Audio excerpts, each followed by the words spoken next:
Thank you everyone so much for your patience.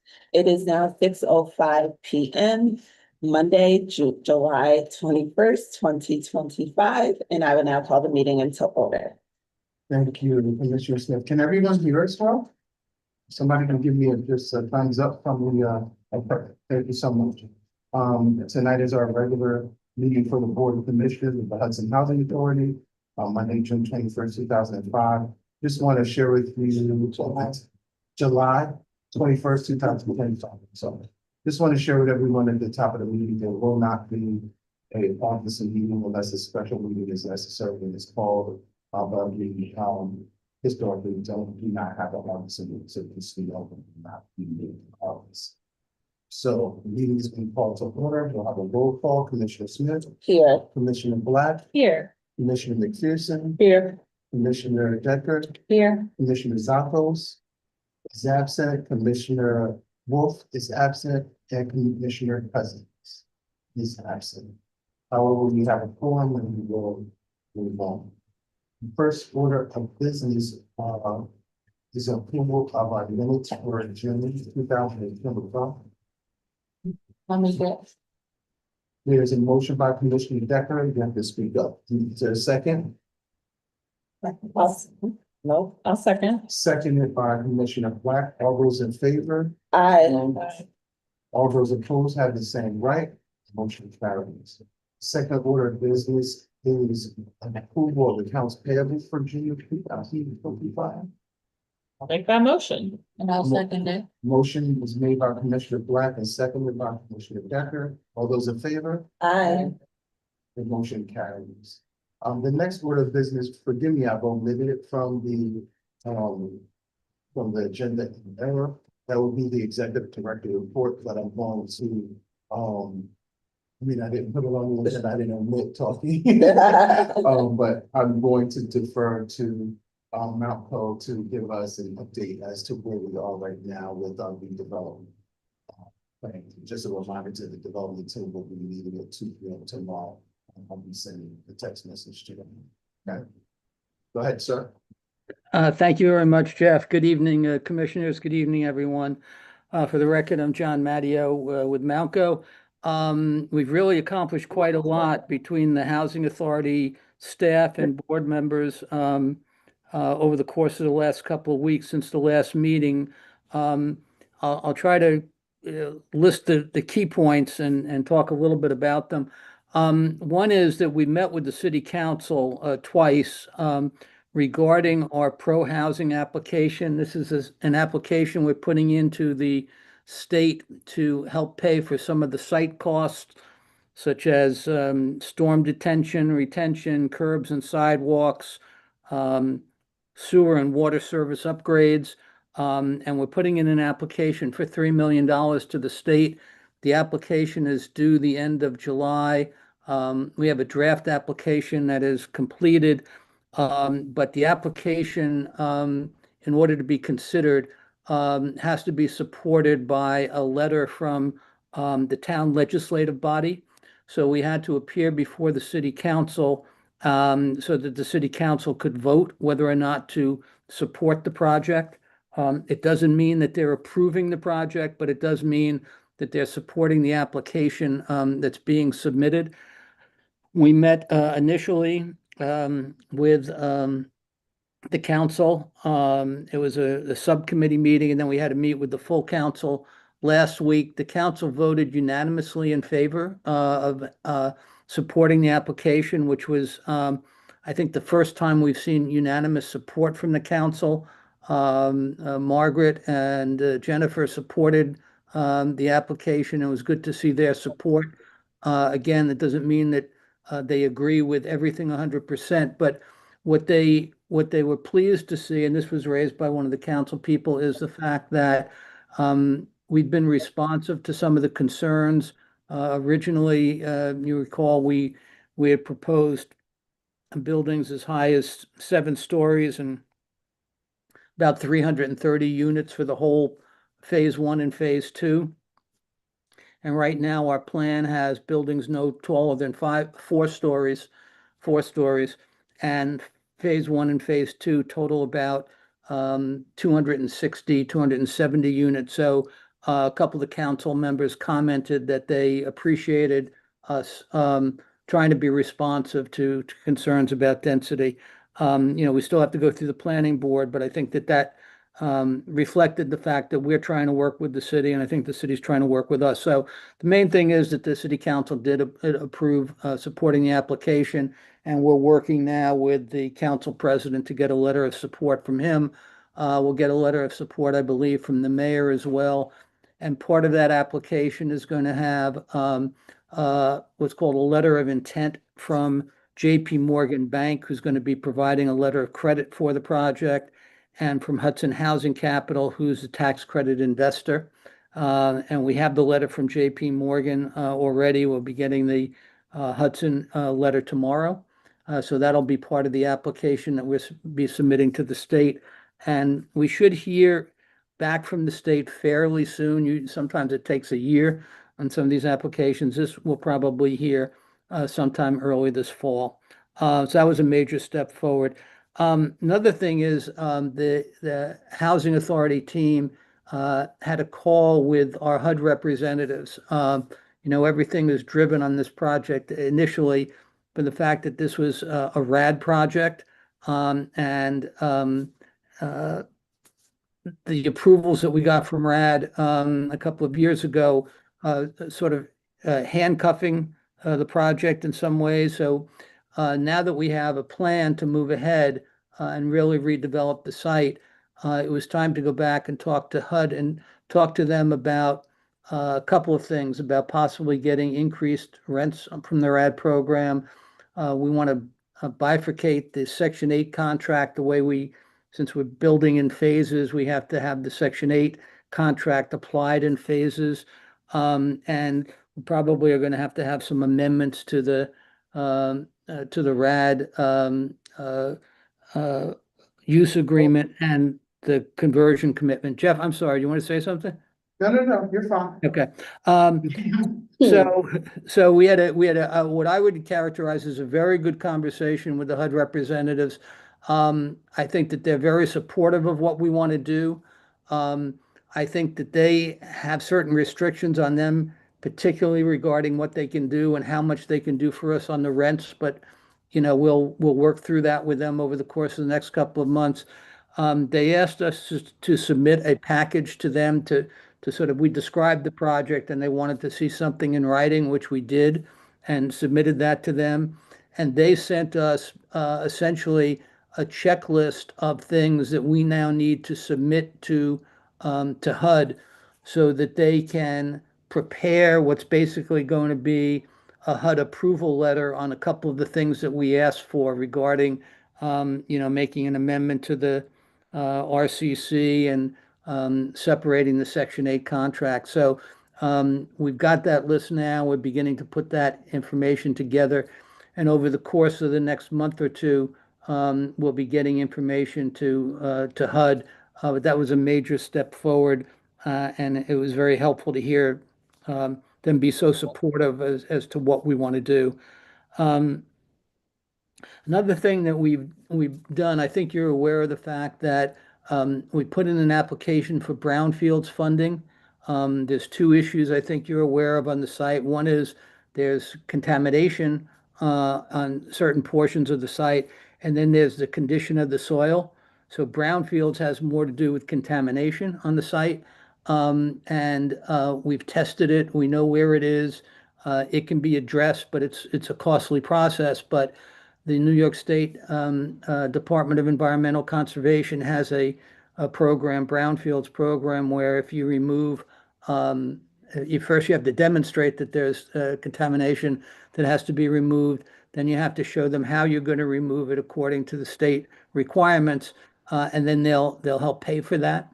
So the application was submitted about a month or so ago, and we're getting very close to the point where they're going to announce that we are accepted into the program.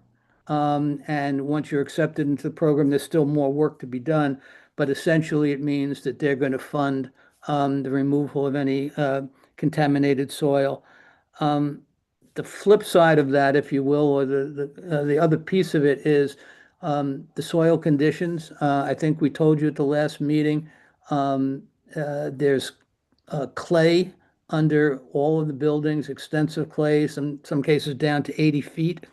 So the key point, and we made this point to the city council because there are some people that have raised this question that we're concerned about the soil conditions, about whether or not we'd be able to build on the site. Uh, there's no question that we can build on the site. There's no question that we can build, particularly the four-story wood frame buildings that we're proposing. But the issue is that you have to have a subsurface design foundation that will work with the clay that would be different than a normal foundation that you'd put in if you just had typical soil. So our engineers are working on that design now. And again, the key issue, because I'm sure it's going to be raised, is somebody who's going to send, and they're going to be asked for our reports, which when we have them, we will make them available. We know what they say, but I don't have the hard copies yet. But we'll make all those reports available. We anticipate that someone's going to say, wait a second, you can't build on the site. We will have engineering reports to say that's absolutely not true. We clearly can build on the site, and we'll have the specific details of how we're going to build with the clay soil. So that work is going on. We probably maybe about a month or so away from seeing that design. It's not going to affect the building that you see coming out of the ground, but it's going to affect what's underneath the ground for sure. Um, I think, I don't know if we had sent this to the board before, but we have updated renderings of the townhouses and layouts of those buildings. Um, I think the design, at least to me, looks a lot better, but that's, we can continue to work on that as we go forward. But the buildings layout, there are 4 townhouses that we can build on the site across the street from Bliss. 2 of them will be 5-bedroom townhouses, based on the board's discussion that we want to have at least 2 5-bedroom units. And then the other 2 will be, I think, a 2-bedroom and a 3-bedroom. So we've laid those out, and you can see that. Then the main thing is that we will be able to accommodate the 2 5-bedroom units there. Um, the last thing that I will say is, I think some of the board members know that we're working with the Kingston Housing Authority. And oh, thanks, Jeff. That's the new design for the townhouses. And again, nothing's set yet, but it begins to give you an idea of what the townhouses could look like. And then I think we also have the floor plans on them. You guys can take a look at as well. Um, um, Yes. the last thing that I wanted to say, and there you can't see it from this, but there's actually parking for the townhouses, I believe, behind the units, which would be very helpful. The last thing that I would say, and this is maybe I saved the best for last, but I think you guys know that Malco is working with the Kingston Housing Authority. We completed the first phase of their project in February. The second phase is coming up now, and we have an application into the state for that. But we also have a project that we're looking at in Mount Vernon. And we had a call with some high-level HFA officials about a week ago. And one of the first things that they said to us is, okay, we know what you want to do, but we also know that Malco is working with the Kingston Housing Authority and the Hudson Housing Authority, and we want you guys to know that those 2 projects are highest priority for the state. Those projects we want, and the state is saying this, we want those projects funded. We want them in construction either by the end of this year, which we can't make for Hudson, or by the first half of next year. So the state is really committed to this project. There's still a lot of work to go. They still have a lot of approvals. They've got to review the numbers. Once we get our final construction numbers in, they got to review the design. But it is very clear that basically they said, yeah, we like the project in Mount Vernon, but you have to show us that you're going to be able to do Kingston and Hudson before you do the other project. So I thought that was very positive news for the housing authority. This project is clearly on the state's radar, and they want to get it done. So I think those are really the main items that I want to talk to. There's a lot of stuff going on with the architects and engineers thinking through designs and that type of stuff. But the key issues are that we're making progress on the HUD side, we're making progress on the application for funding side. We haven't heard anything. We talked with the mayor's office, Jeff, maybe 3 weeks ago, was it? That we talked about the DRI program, which is a downtown revitalization initiative, I guess. And there was some talk that the mayor might be able to allocate funds through the state to that project. We haven't heard anything back from it, but we've got our fingers crossed on that. So there's a lot of things going on, but all positive. So I'm going to stop there, and if you have questions, I'll try to answer them. And let me just say, first of all, thank you for such a comprehensive report. And you said to many that was a mistake, so thank you for that. But this is a critical juncture that we're at. We're moving forward. This HUD, this information that we've just submitted to HUD, and hopefully we'll get back a conditional letter of approval from them, which HCR is waiting for.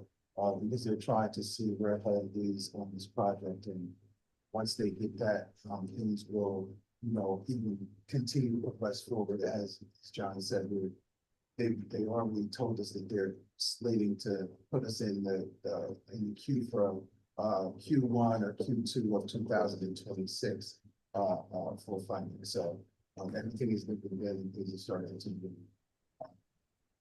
much faster. We wouldn't be able to realize it because you guys are outside of it, but I can just tell you from the workload that I'm taking on at this point, it is definitely moving to the right direction.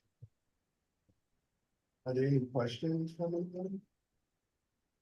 Well, any resident comments? Actually, where we are. I'm going to stop sharing. No resident comments. And we don't have any new business resolutions or executive sessions, so is there any public comment at this time? I'm sorry, I was late. We just discussed the full sample. Partially, we don't have the full report, but we do know that there's flood in the service, but we will be able to do. So he did discuss that. So I can go. Yes. So I guess I did have a technical question, Sure. which was, just was curious what kinds of foundations you build, like what, I imagine you need to rest something on like bedrock, or I don't know, what does the clay soils mean in terms of what kind of foundations we're building? It's a good question.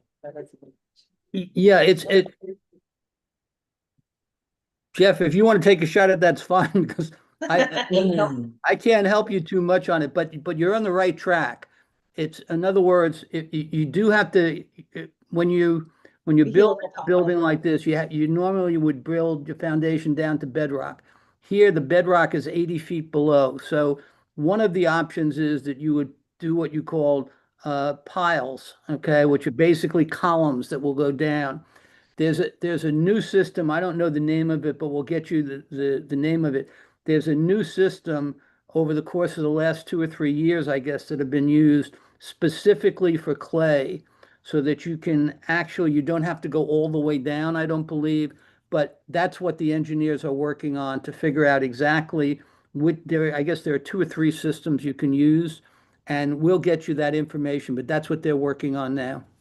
Right, and to John's point, we haven't received that yet, but when I initially started talking about piles and the Monport construction, you know, explained to us that that is a possibility, but they're considering the best options. Mhm. And there are some other options out there, but they're gonna consider the best options for us.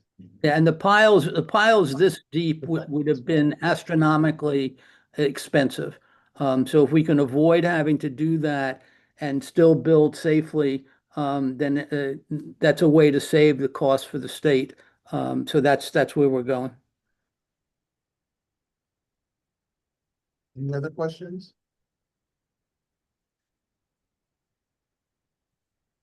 Jeff, I guess again, in terms of transparency, we want to be very clear. And again, this is a question that's been raised. People are concerned about, what's happened with Bliss, and are we going to have problems with the new buildings?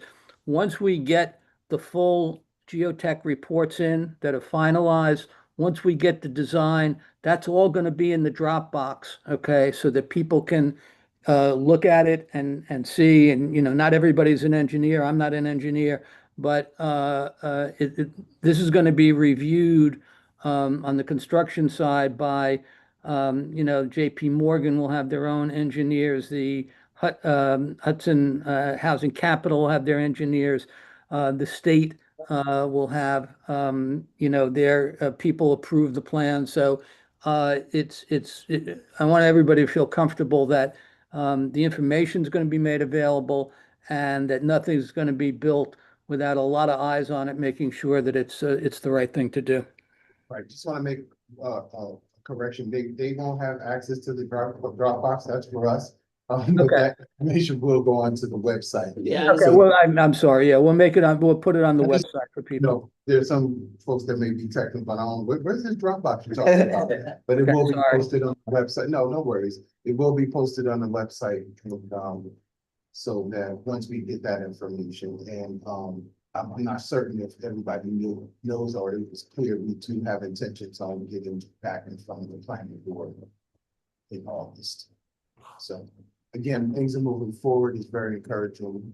And, you know, it's amazing to see that he's going to line up in all the entities that are saying they wanted to support to come into play, as well as the financial plan coming to it. So once we have all this information, we can submit our budget to the state. One thing with the clay situation, it's determinative, meaning like if that's what's there, we have to build and it may escalate the cost of build. And it just is what it is. And the state is understanding of that, but they know that we have concrete information to say that. And if, they have to fund a larger gap, they certainly will. But at the same time, we're doing everything to reduce the costs. All right. So at this time, thank you, John. We appreciate your comments and or your report. Sure. At this time, do any commissioners have any questions, comments? I do. Yes. After last meeting, I sat outside and talked with some folks, after somebody asked, I think, a kind of broad question about how, when we have an expanded, like, number of units to offer, like, how it will be decided who moves in, and I realized I didn't know the answer to that question. I wasn't sure if there was an answer ready, if it was a state lottery process, or, I think people are concerned about feeling like they're gonna be separated from their neighbors, or grew up in this neighborhood and want to come back, or something like that. I'm just curious if we have direction. No, the building is being built, to be clear, primarily for the residents of here. Right. It's for one replacement. Yeah, And we don't have as many applicants as Right. building codes, which is 135, or Right. about 65. the current building, Right. yeah, So 64% occupied, but they will go into one of the two buildings. It's not, we have not planned how that will be done. What I will say is that we're not going to just take all of the residents from this building, and put them in one building, because that HUD would not want us to do that. That does not help with the, for lack of a better term, what they call deconcentration of poverty. Yeah. Folks who be spread out and separated so that they can, we can have their incumbents independently. Mhm. There will probably be a lot of the system will explore that further, but primarily the building is going to be replacement units, replacement units for those who are rebuilding that are least compliant to, going to the next phase. Yeah, but then, and then for the units above that, like, cause we're building more units than we Right. need for that one to one. Like that will be a lot. That's a lot of system. And by the way. Well, some of it, first it's the current wait list, right? Current wait. Yes, right, and I then, see. and then. Well, we need to look at that, but that would make sense, but we need to look, I'm gonna check with legal to make sure that that is, because we can't make it can't be unfair, but we do have a waiting list. Because people from the waiting list will go into a lot of the system. Got it. So in that sense, yes, they'll have that, they'll have that option. Or, we will be able to, not saying that correctly. From that sense, they will have a priority, they don't have to reapply. I see. We'll pull them from that and add them to the lottery, but we have to decide what that configuration is gonna be and how. But just to be clear, there's a whole relocation component Right, along with, and I want to make all the residents and the townspeople very comfortable with that. There's a relocation component that is mandatory that we undertake. So there's counseling, coaching, step by step instructions on how we move about with that relocation component. So everybody is well informed, knows what their rent's gonna be. We'll even be right sizing, folks in units. Some people may be in a 2-bedroom that may need a 3 or 4 now, so we'll be making those adjustments. All of those type of things will have to be. Any other questions? Yes. You just said that, the extra apartments, after relocated because of already lives here, the extra apartments will be chosen by lottery from people who are on the waiting list again. But what about, aren't some of the apartments going to be set aside for workforce housing? There's gonna be a percentage of units that are, the AMI is gonna be different. Give me a second, I will. About 82% of the units are going to be for, low income. Sorry. Low income, or very low income units. Let me give you a little bit more specifics. One second. Turn to the setting. I held it, and I actually just sent it to her. Because they also need. So thank you for your patience on that. So, we're proposing that. Oh, there it is. We're proposing that 82% of the units will be set aside for households under 50% of the AMI. 15% of the units will be set aside for households under 60% of AMI, and 3% of the units will be set aside for households of 80% of the. So this is, unlike anything else, this is affordable housing for low income residents. that's deeply Very affordable. low income primarily. And it will, because of the AMI levels, we will be able to have other people in the building that have like teachers' aides positions, nurses and things like that. So we'll be able to capture those. And then we'll have a second phase, but this is what is talking for the first phase. Yeah. Right? Is that Hudson or County A&M? Sorry. I that's just a big believe difference. I believe this is Hudson AMI. Do you know, John? I didn't hear that, Jeff. I'm sorry. The AMIs are, it's Hudson AMI or County AMI? No, yeah, no, it goes beyond just Hudson. It's an area. So we can get you those actual numbers now. We'll tell you what the numbers are. They're gonna change by the Yeah, time we change. actually get ready to occupy, but we can tell you what they are now. Yeah, it's not like a 100% AMI is like in the 50s, right? It's not Oh, much. it's probably even higher, I think. 60s, yeah.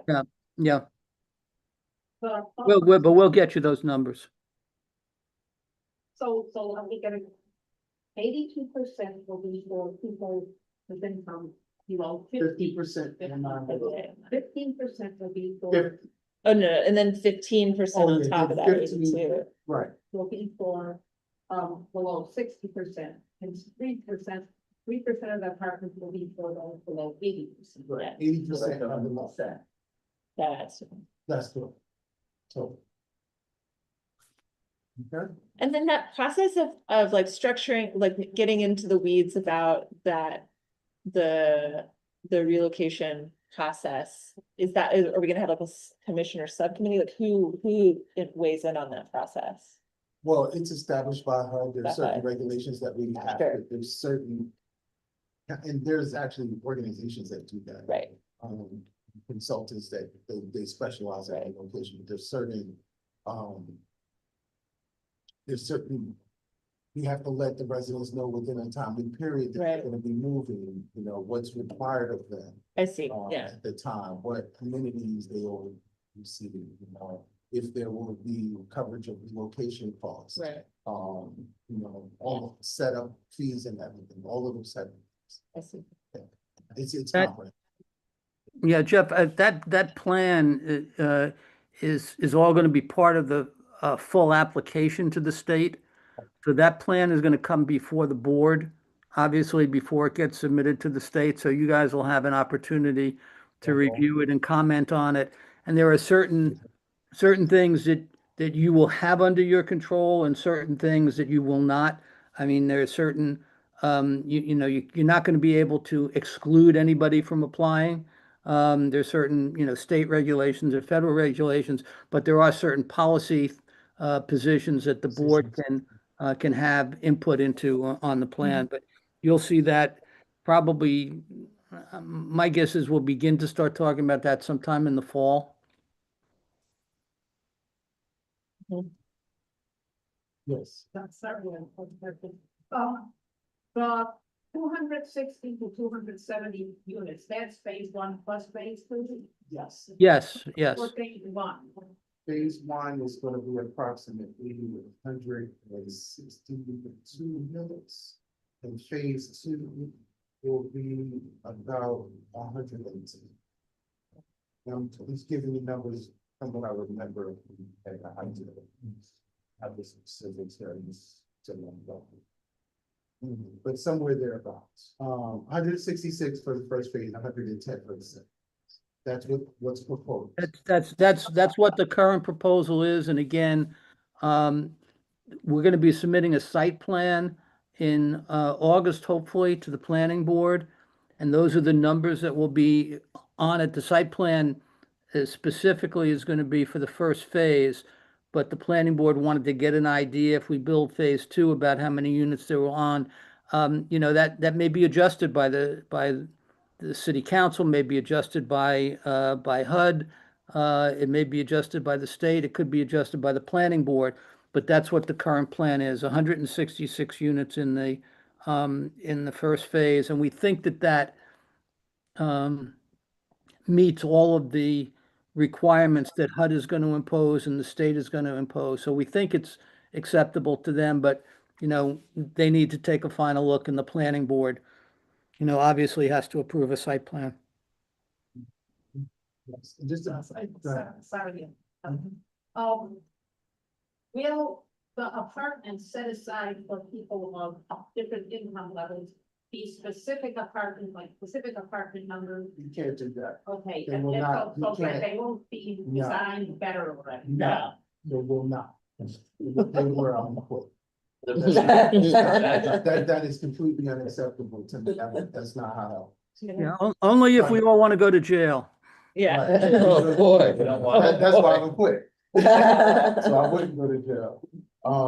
And just to be clear, everybody, like, that 166 units in the first phase is literally just 31 additional units to what's here. Let's hear it out. So while it's a great project, I would love even more, but that's, it's almost like the bare minimum in a sense, but it's gonna be a great, addition. So, Yeah.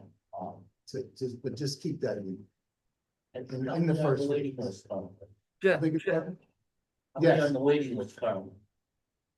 I don't know offhand, I can get you that. I don't know the number offhand, but I'll write that down. Ravonda and Jeff, I'm sorry, but I have to excuse myself now. I got another call, but thank you very much. And then we'll get you the income information over the course of the next couple of days to give you an idea of what the incomes are and the median incomes, and so you have that. So unless anybody else has any questions, if I could say goodnight, that would be great. Good night. Good night. Hi, guys. Thank you. Thank you. And just to further answer your question, we'll get that information. It does fluctuate because people are always applying. But. But Yeah. it's there, and I actually just did the analysis. Recently provided the information. I just don't know off the top of my head. How's it in relation to that 35 unit? Is it more than the 35? Oh, 100%. Oh, yeah. Definitely. You covered. It's That's probably in 5 times that. Yeah, it's probably 5 times. It's like To hundreds. combine all this. I'm not confused. It's The waiting list- probably 5 times that. The waiting list is Combined. 5 times 35. Yes. You're saying Yes. Yes, we it's definitely, 175. or yeah, something we like that. have enough. You've got a lot of, it's not like, Between our public housing, well, it's not public housing anymore, it's project-based voucher, between that waiting list and our section 8 waiting list, we have, a substantial amount that we can. so it's not like the Godwin loss. And they don't have applicants.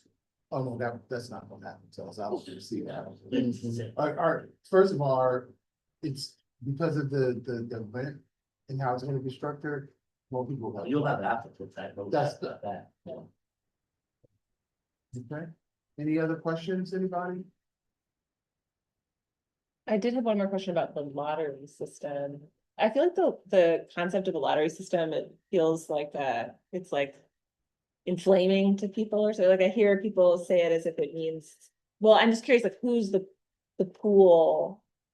How is the lottery structured? I'm sure there's state laws governing how it's structured, That's correct. but I think people are concerned about just like apartments going, like wanting folks who are from here or have some associated with Hudson, like being able to live here, and are curious, like if the reality of like publicly funded housing, like needing a lottery system that's fair, like, I don't know, Right. I'm curious. I don't have an answer for you Right. right now because I want to give you specifics. Sure. I don't want to just say this is that or that's whatever, but That makes sense. but what I hear you asking, just to be clear, is how the lottery system works. Yeah.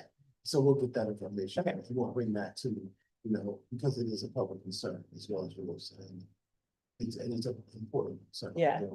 Make sure that we address. Yeah. Okay. Cool. Any other commissioners have? Thanks for answering all my questions. No, anytime. Yes. If that is all, I'll entertain a motion to adjourn. I'll make that motion. Motion made by Commissioner Decker, and seconded by Commissioner Mhm. McPherson. Yeah. I saw her Thank face. y'all for being patient. All those in favor, Aye. all those opposed have the same. Thank you, everybody. Have a good night. Thank you.